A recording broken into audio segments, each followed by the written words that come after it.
Welcome to Lynn Cullen Live. Talk radio without the static. Email your questions and comments to lynncullenshow@gmail.com.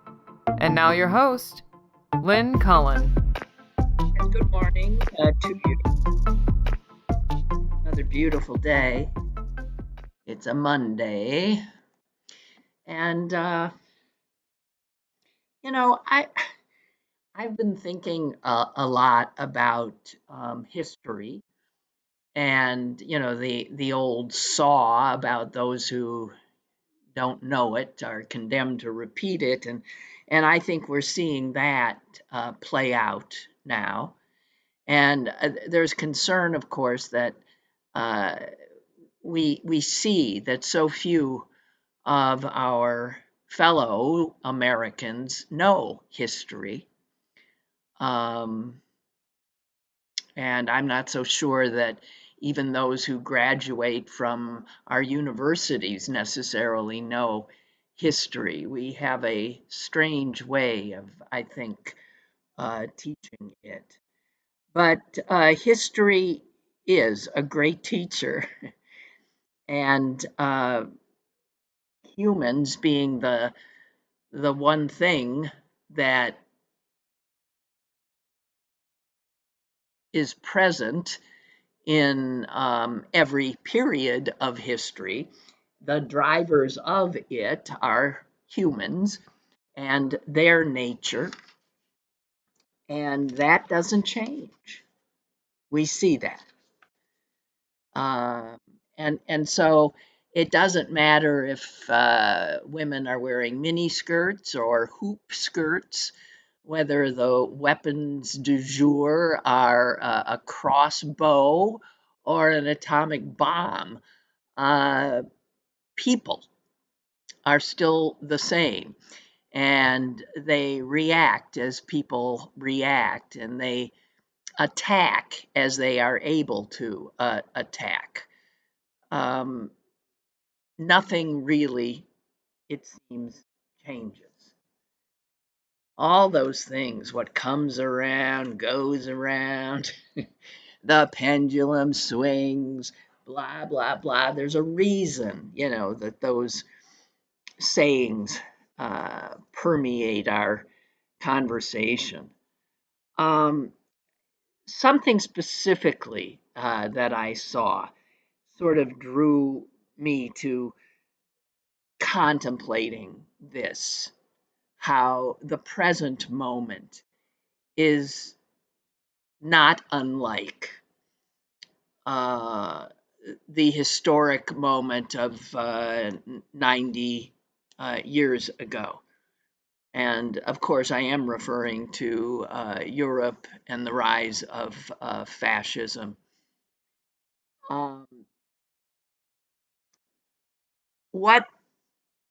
First of all, the weekend was filled with these horrific stories of children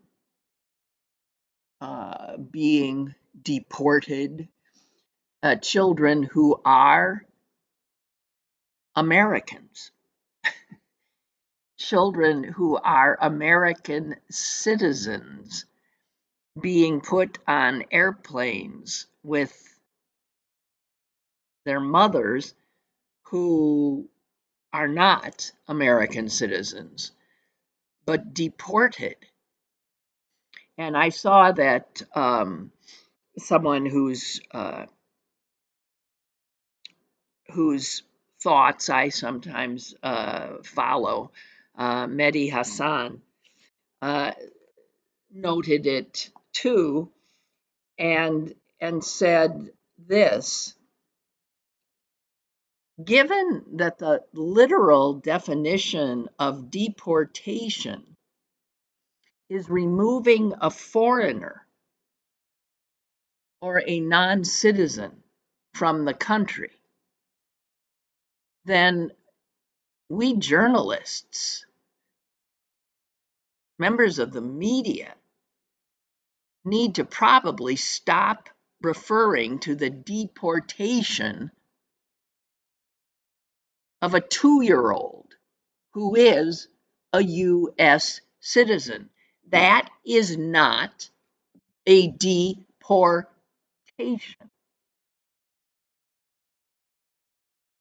And he's correct. It's not.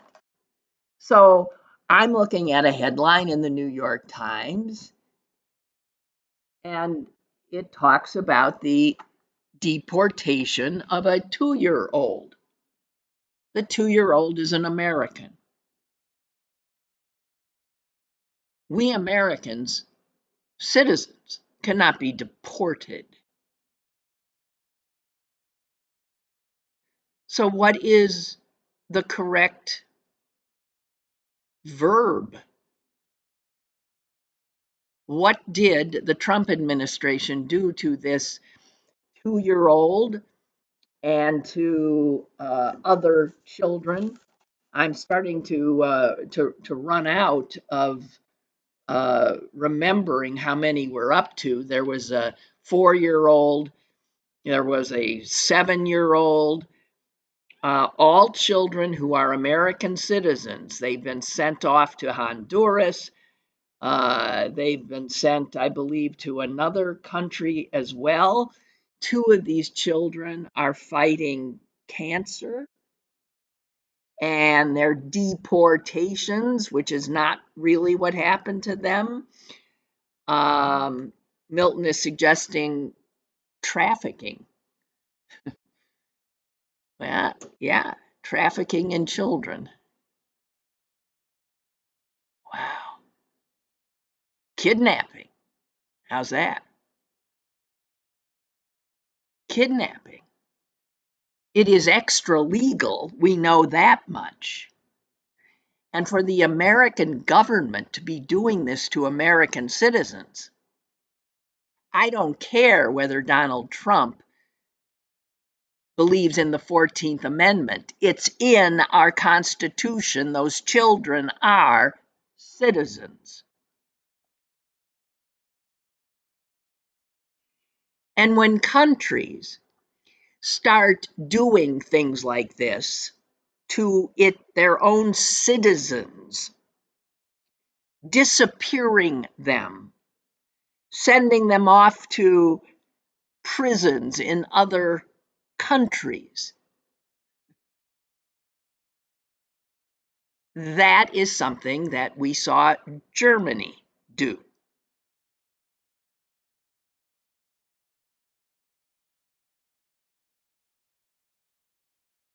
It's not deportation. Not if they are. All those Jews, they were German citizens. Yeah. Or the ones that had the wrong political views. The communists, the socialists, the trade unionists. They were German citizens, but not to the Nazis. And guys, we are doing that. We're starting to do that. And our media is flat footed in not calling it what it is. Calling it a deportation when it's an American citizen is not raising the proper alarm by not using the proper words.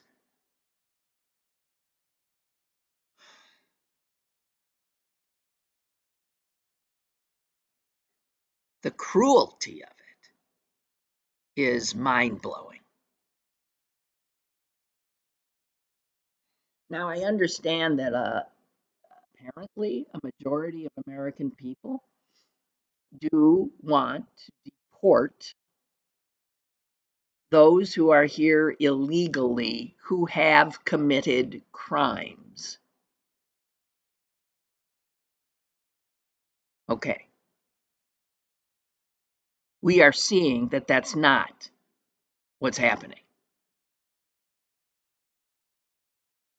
I doubt the 4-year-old, the 7-year-old battling brain cancer, I doubt this 2-year-old has committed a crime. And they are here legally. They are American citizens. So, on 2 points, This is not what the American people want, and it is not what our Constitution allows.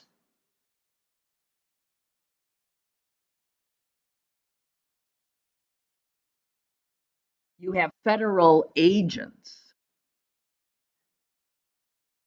lurking outside American courtrooms, waiting to snatch people inside who may be there as witnesses in a case or a defendant or whatever, but reporting as they are expected to.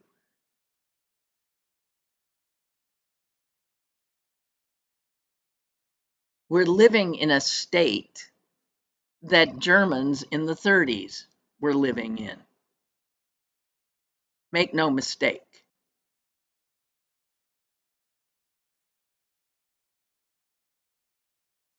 And the number of people who are living in fear, true fear,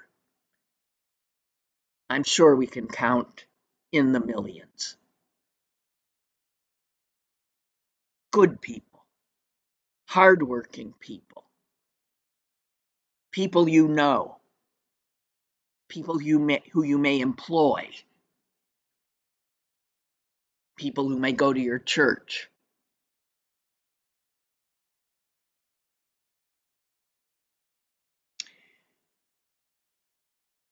So we're now arresting judges, which is an obvious act of intimidation of our judiciary. It's mind-blowing what is happening. And so one of the things I saw that made me start thinking of history and our present and how they're starting to commingle in my consciousness, understandably, because they're commingling in other people's consciousnesses as well. Those of us who know a bit of history. So I saw an item in the paper, and it's about how the mayor of Amsterdam in the Netherlands, the Dutch capital, how the mayor of Amsterdam last week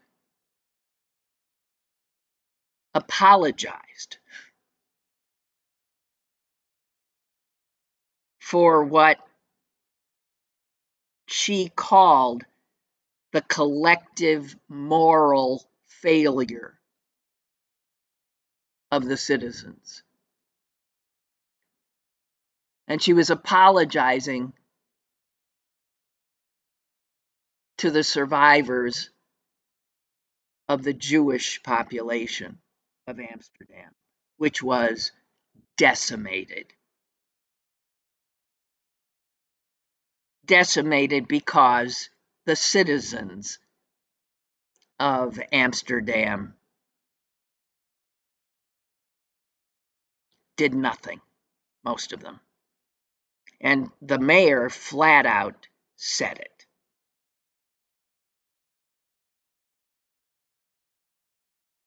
She said Amsterdam, when it mattered, was not heroic, was not determined, and was not merciful, and it horribly abandoned its Jewish citizens. Most people know of one, Anne Frank,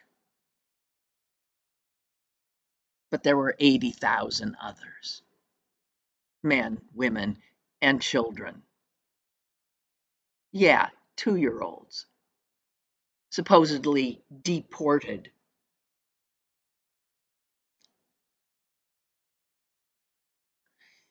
And I'm thinking as I read that, so sometime in the year 2110, Is some mayor here in the United States going to belatedly apologize?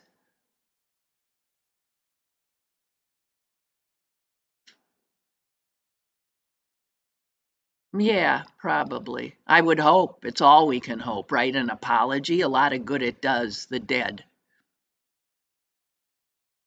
These apologies, of course, always come way, way too late.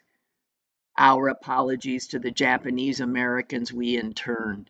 And they usually take, if my reading of history is right, we don't get around to acknowledging these moral failings uh, for generations, 2, 3, 4, 5 generations,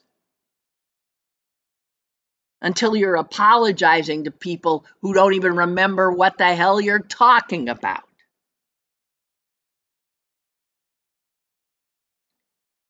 And I have no reason not to believe that we're on the same path. Maybe someday people in our government, maybe, will apologize to the great grandchildren of the people who are living in terror in our country now.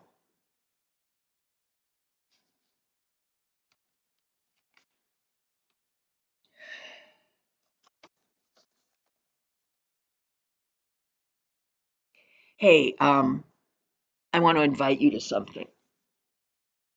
And I truly invite you to something extraordinary. It's get a calendar out. It's May 8th. That's a Thursday. It's free. It's downtown in a rehearsal hall at the O'Reilly Theater at 7 p.m. It is a professional performance, but as I said, it is free and it is astonishing. And it is a one-woman show.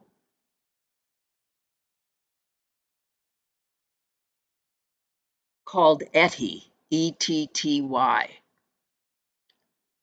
It uses the words in the diary and writings of another young Jewish girl in Amsterdam when the Nazis came and the Dutch turned their backs. And unlike Anne Frank, who got to be so well known, Etty Hillesum, became less well known, but as time goes on, she is becoming a major source of what it was to live and to try to stay alive and to try to retain one's humanity during that horror. She, like Anne Frank, did not remain alive. And I think she was only 27, 28 when she was killed. But because she was more of a woman, not a girl, her view, her experience is just so much richer and profound. And I have seen this one woman play, and it is wondrous. Wondrous. So, the originator of it, and this has been performed all over the world, will be doing a performance. It is free, as I said, usually followed by some questions and back and forth with the audience. I'm not sure if that's going to happen. This is I'm a little unclear, but it's being done um, by the incredible folks at Duquesne University, the professor there who goes into the prisons and who works with prisoners and those who are getting out so that they can ease their transition. And I believe it is an organization that it's to bring awareness to that organization. And the woman who does this play, Etty, often performs it in prisons around the world. And prisoners completely, it's fascinating, completely relate to this 20 something Jewish woman in the 1930s and what she's saying, because she's living in so many ways like they are living. Anyway, I'm inviting you. In order to go, you just have to send an email. That's really all you have to do. So you have to write this down. You have to send an email to the professor who puts these things together. He needs to know how many are coming. Again, there is no cost. So if you would be able, I certainly will be there. Um, May 8th, 7 p.m. at the O'Reilly Theater Rehearsal Hall. And you need to email Norman, Norman, Conti, Conti, Conti, Norman Conti at gmail.com and just say, hey, heard about this from Lynn Cullen and I'm going to be there. That's all you have to say. Okay? normanconti at gmail.com. All of these things, this invitation I'm giving you, this performance, the reality that Norman Conti, the professor at Duquesne, deals with, our current political state, the horror of our kidnapping children and sending them to countries when they are United States citizens without any due process. And in so many of the cases we're hearing about, mothers have attempted to get in touch with lawyers while in ICE custody with their kids, and they have not been able to. These actions are screamingly unconstitutional and un-American.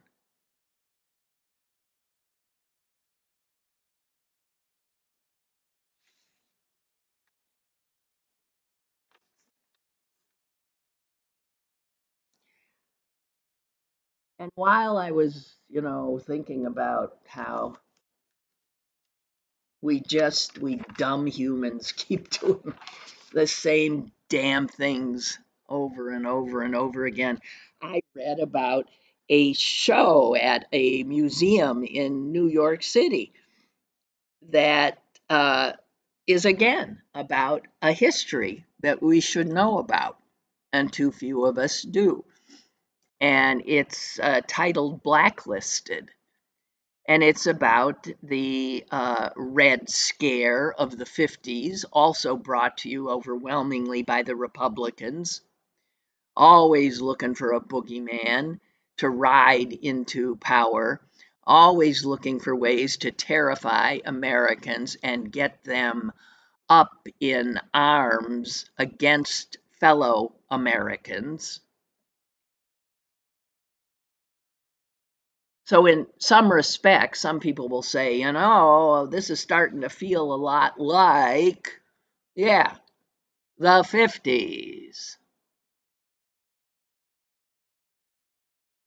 And I was looking at some of the stuff in the museum that's in this thing, and it says some of the items in it came from the University of Pittsburgh. That's all it says. I'd be curious to know what exactly. But in that period, um, I did know, I think I've told you at some point, I did know one man whose life was totally upended exactly by the what this is about. He was a young actor in New York City, and he was also flirting with leftist ideas, as many were um, after the Depression. They started, a lot of people looking askance at capitalism. And so a lot of people flirted with, yeah, the Communist Party. Um,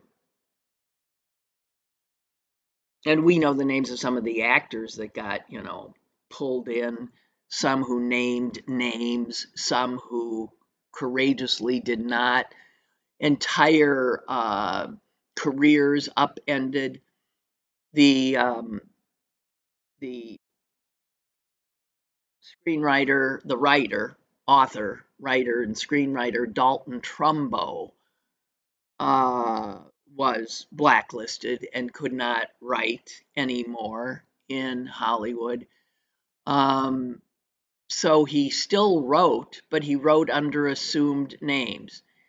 And under assumed names, he won Academy Awards for Spartacus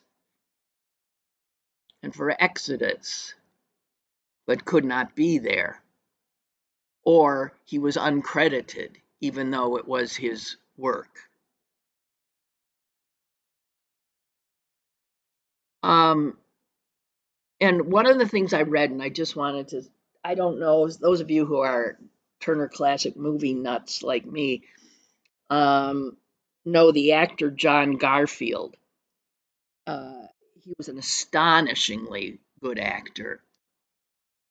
And he died very young. So, I'm an awful lot of people don't know him, but he figures in this exhibit, and his story is akin to what, the same kind of crap going on in the United States then, with people who abandoned our principles and started ratting out other Americans for their views, for having written the wrong thing or gone to the wrong meeting, and those people losing their livelihoods. The daughter of John Garfield remembers how his acting career was destroyed because he refused to name names when called before the House Un-American Activities Committee. The House Un-American Activities Committee was the very essence of un-American itself.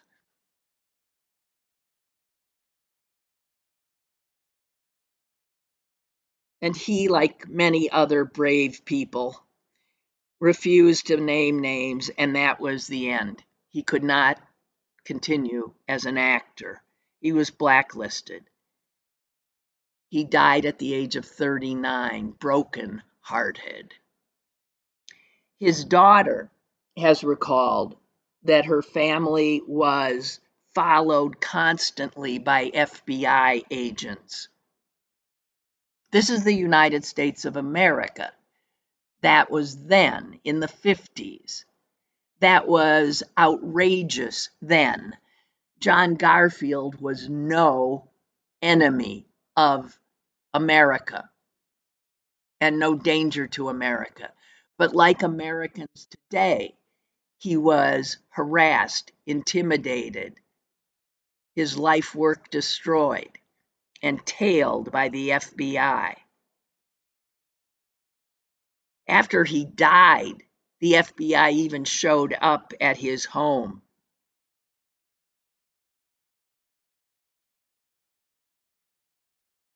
He was accused of being a member of the Communist Party. He was not.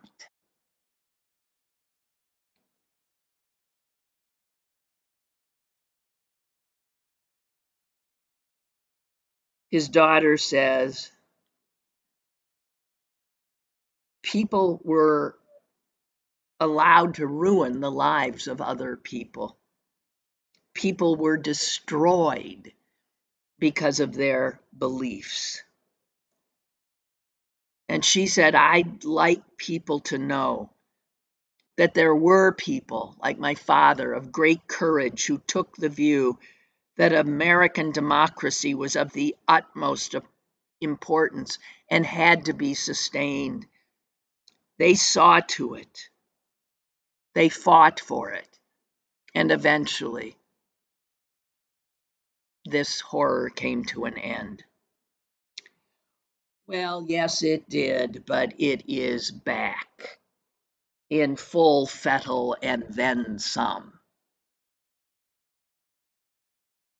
And that's where another piece I saw came in. It was an obituary of a man named Leonard Zeskind who wrote a book. Now, this was a guy who never graduated from college. He got kicked out of college for a protest he did at the ROTC building at the University of Kansas. He was kicked out during Vietnam. He ended up becoming an iron worker and a welder. And he also did community organizing. And he was just a committed, progressive person. He ended up, when he was at Kansas, meeting a Kansas farm girl who he married. She'd grown up on a dairy farm, and it was through her that he learned about how the farmers in the 1980s were being recruited by white, racist, nationalistic, a group specifically called the Posse Comitatus, which I remember operating really strongly in Wisconsin as well. And they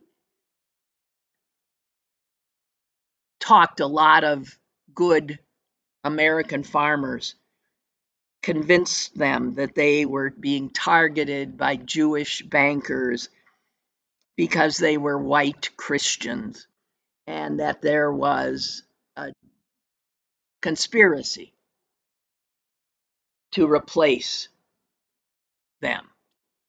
This is in the 80s in rural Kansas. Did you know about that? So when I hear the Jews will not replace us in Charlottesville just a few years back, and I said, what? I never heard of that. No, this has always been there. There are always those. And it's always part of our history. And this guy was so fascinated by that that he wrote a book called Blood and Politics. And he talked about this strain in America. When this book came out in 2009, reviewers said, "Oh, come on, this is really over the top." The United States just elected Barack Obama as president. Reviewers said extremist movements that this guy talked about, such as Christian identity, are antiquated and dying. The Los Angeles Times poo-pooed his book. NPR said this: yes, while a handful of bigots are still grumbling about the South's defeat in the Civil War and spreading conspiracies about Jews, some 70 million other Americans have, in a testament to the overwhelming tolerance of contemporary American society, elected Barack Obama president. This guy, Leonard Zeskind, who died last week at the age of 75, kept saying, you guys, they're there and they're madder than they've ever been, and this is going to play right into their scare tactics, and this is going to empower them. And he especially turned his lens on the Republicans. And he said, look at the Republicans and look at this huge strain in the Republican Party. You can go back to the 50s and to McCarthy, but you can also come very close to David Duke in the 90s and Pat Buchanan, who was a vile hater and anti-Semite, who happened to grow up next to a guy who was my doctor for a while in Washington, D.C. Grew up there. And my doctor was a Jew.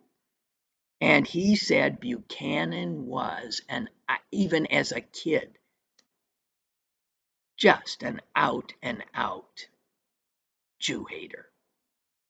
And made that very clear. But he had a huge following.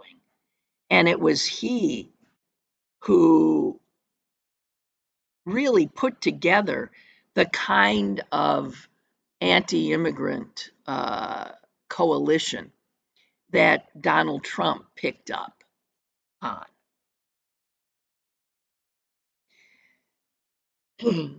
So I just wanted to say that there are always those who are trying to remind us of our history. And there are always those, like the current powers that be, that are trying to cover up that history. Because they don't like what it says.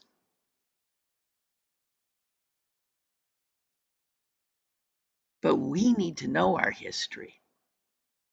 And we need to know about this huge strain, this white nationalist, white supremacist strain. Do you remember just a few years ago the Iowa congressman who actually said, his name was Stephen King, and he, by the way, sponsored a bill in Congress to repeal the 14th Amendment, which, of course, gives birthright citizenship to, it's a bugaboo of racists, birthright citizenship.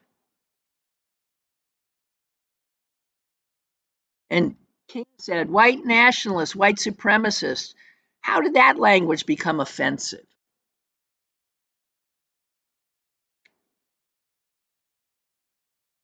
And one of President Trump's first moves when he took office in January was an executive order to end birthright citizenship, which he does not have the power to do, quite clearly, it being a constitutional amendment.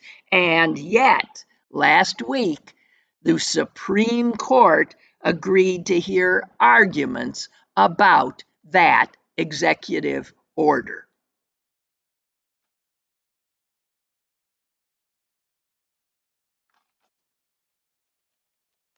Know our history.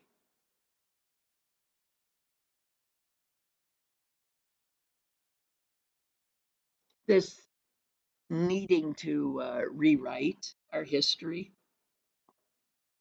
Did you see what the lieutenant governor of Indiana said? You can't make this stuff up. Where is it? I'll find it. Oh no, it's not there. I just have to go to the right place. I plucked it from somewhere.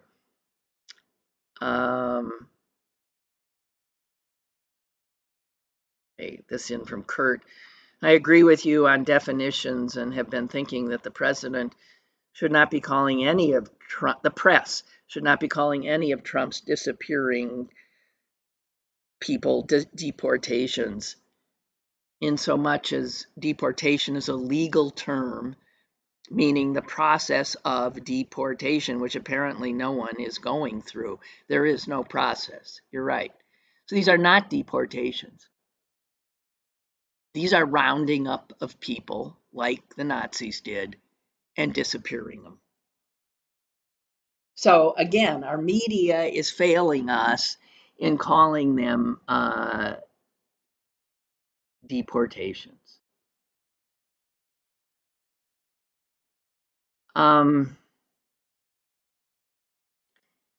The Indiana lieutenant governor was heard saying that the founding fathers, in their great compromise, saying that slaves could be counted as 3/5 of a person,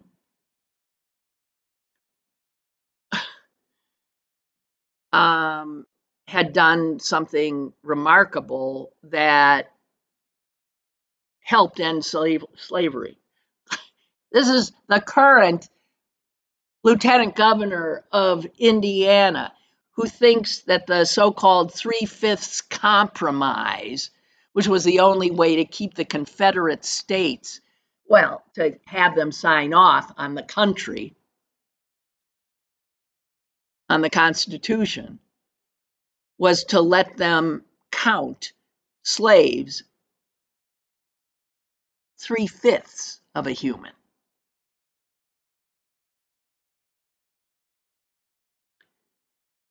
And this is again how the Republican Party now is just full on a white nationalist trying to rewrite. It's the Confederacy back.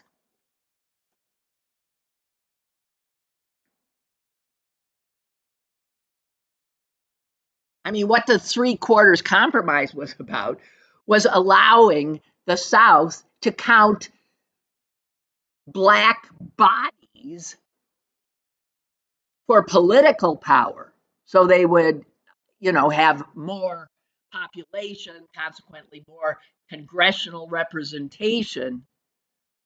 And yet, by giving them just 3/5 of a human standing, denying them, of course, human liberties, human freedom, human rights. And this son of a bitch now elected lieutenant governor of Indiana, and you can bet that there's a ton of others that agree with him, thinks that was wonderful. Doesn't see it as morally repugnant.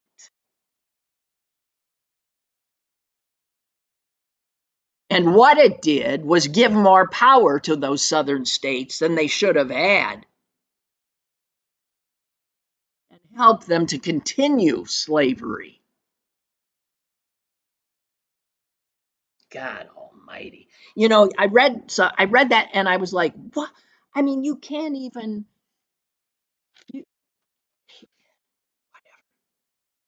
just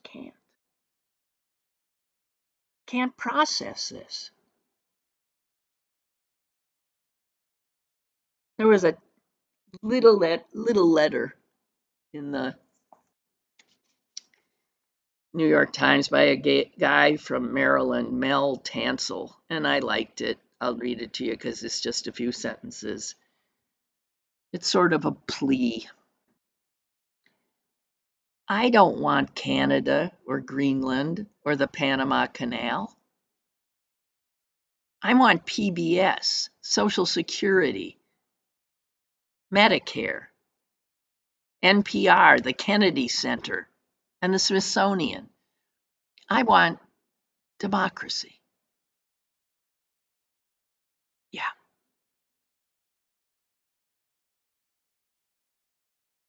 That sort of sums it up.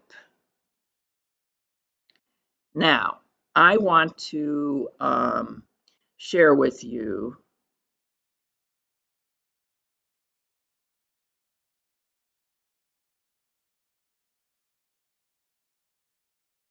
Milton is saying he remembers the actor that performs Etty, this thing I've invited you to. She has been on the show, yeah, a few times because she does such extraordinary work in prisons and with underserved schools. And Milton said that he remembers her talking about the show Eddie, and he says it was back in 1923. It was back in 2023, and it sent me down a rabbit hole to learn more about this woman. And yeah, it's a hell of a rabbit hole, ain't it? Yeah, extraordinary woman. And he shared with me a number of YouTube shows on which she is the guest. And yeah, well, I'll look at that. Susan's in town. I know. I mean, she's a friend now. I mean, you can't meet somebody like that and not grab onto them. And she's continuing this extraordinary work with Duquesne at the Allegheny County Jail as well. So I wanted to share with you the parts of something that David Brooks wrote. And I really think, guys, David Brooks, who, as far as I know, used to be a Republican, but sure as heck no way is now. I think he's been writing some of the best stuff about these times. And I know I've shared others with you. But there's this one I want to share some stuff because I think he's dead on again, just dead on. He talks about what Trump and his crowd have that we and our crowd don't. And he calls it a lot of things, but vitality is one word he uses. It's why the first 100 days of Trump have had our heads spinning because he's operating at such a speed. And he said he is driven by the most powerful of all human desires, resentment. Bet you didn't expect that one. Yeah. Resentment and the desire for power and the desire for retribution. And we aren't. We're not. So we lack.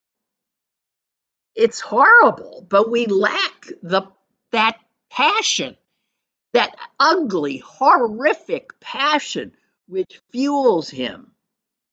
And he points out that the administration is also driven by this kind of what they find righteous rage. They hate the establishment. And they have this truly powerful conviction that in order for the nation to survive, it has to be brought down. They see things very simply, which is a hell of an advantage when you're trying to simply drive change. And Brooks says this clear purpose, bring it down, is combined with Trump's reckless audacity. His willingness to, declare a trade war against the entire world without any clue of how it'll play out.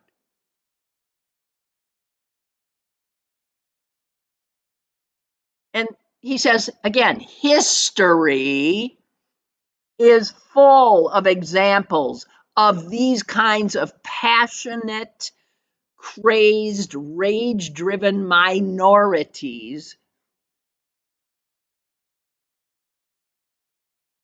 The Jacobins of the French Revolution, the Bolsheviks of the Russian Revolution, Mao's commies in China, even Fidel Castro. These movements did not always possess superior resources or numbers. They possessed clarity of purpose and boldness, audacity. None of these things are things when you think that come to mind when you think of the Democrats, right?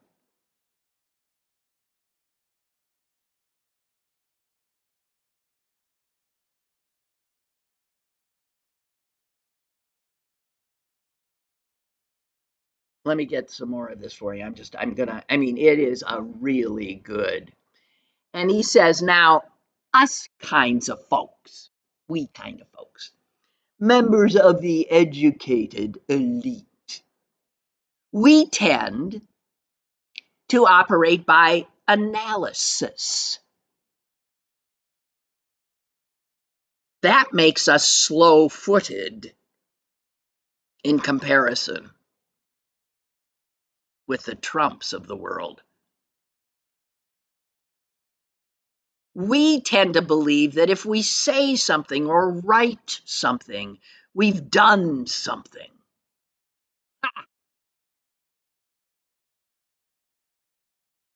We elites assume that if we can persuade ourselves that we are morally superior, then that in itself constitutes a victory. It's all we need to do. Now, you can take umbrage with some of this, but there is enough truth in it. And I'll tell you, the election of Obama was a clear indicator of that. We got one thing done and then left the game. And he points out that this elite, this liberal elite, is an establishment that is ambivalent about being an establishment, and that is true.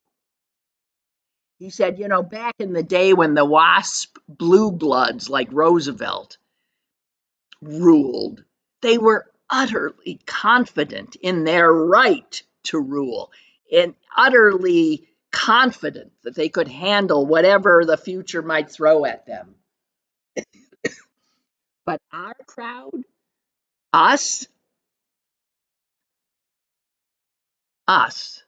raised on everything from Woodstock to who knows what, have been taught, right? What have we been taught? The establishment is bad. And so we're not comfortable with power, with authority, with being the establishment. We're not comfortable. We don't desire it like those who have now captured it.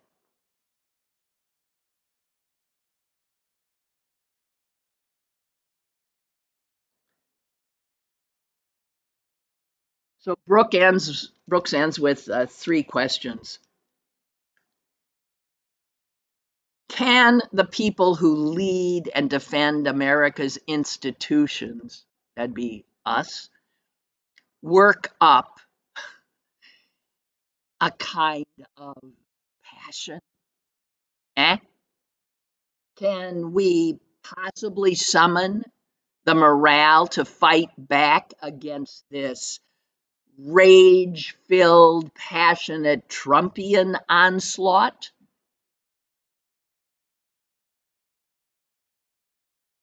And do we have anywhere near as much clarity of purpose as the Trump people possess?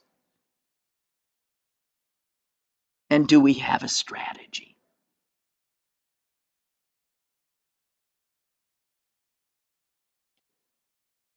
Now, he answers those questions. He says he thinks the passion is starting to be seen. The moral indignation a lot of Americans are feeling is starting to be seen. We see the poll numbers. It's clear Americans are freaking out, and they have said they see this administration as frightening and chaotic. But on this one of, do we have a clear purpose? I'm always calling it the bumper sticker. We can't do bumper stickers. We're on the one hand and on the other hand, and yes, I see your point, but, and that doesn't win revolutions. And we're in one.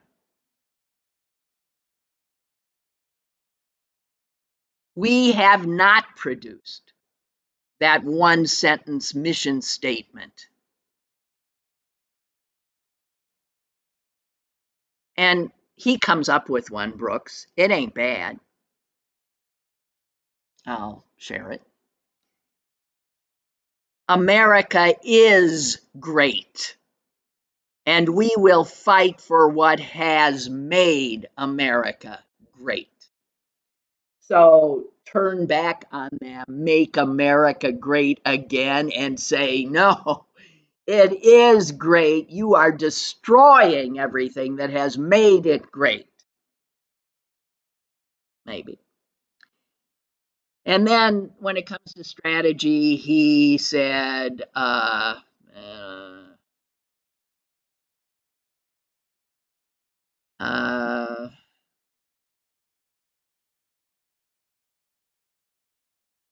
he says Democrats will do the most good if they can stop sounding like Democrats.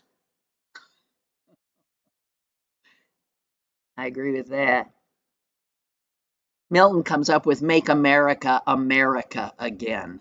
I like that. I want my country back.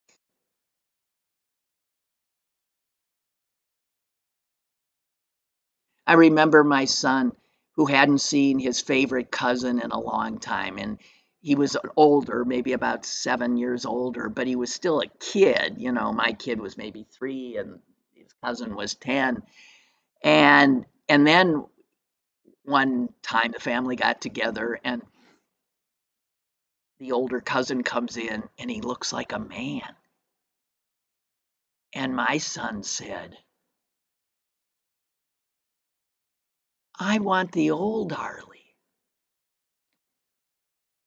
I want the old America. Yeah. So Brooks says, Democrats should just, God, stop it. All the tired rhetoric, all of the blah, blah, blah that we've always had. And he says Democrats will be at their best if they can just defend the accomplishments of the past 250 years of American democracy. Defend the Constitution, defend post-war alliances, defend Medicare, defend Medicaid, defend Social Security, all of the things that Trump is trying to destroy.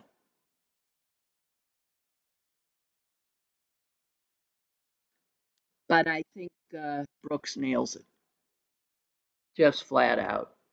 nails. I didn't get to, Governor Pritzker gave a stem winder, barn burner of a speech in New Hampshire the other night, but his rhetoric was the kind of rhetoric that we need and Democrats need now. It's,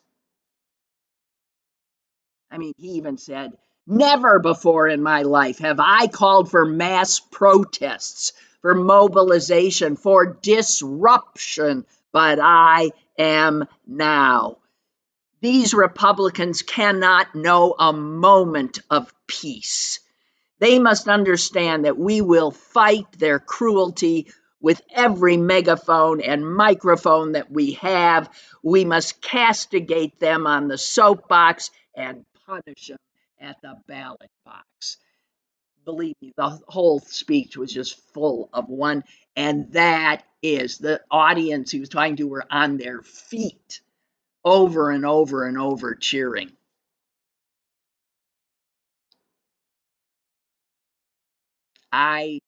He's showing the kind of passion, and he's not sounding like a mealy-mouthed Democrat. We need warriors, if we're going to make America, America again. It's as simple as that, and we need every one of us.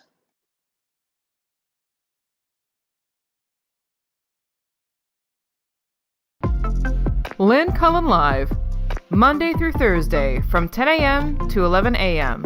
and archived at pghcitypaper.com. The opinions expressed on Lynn Cullen Live are those of the host and do not necessarily reflect the viewpoints of Pittsburgh City Paper or its advertisers.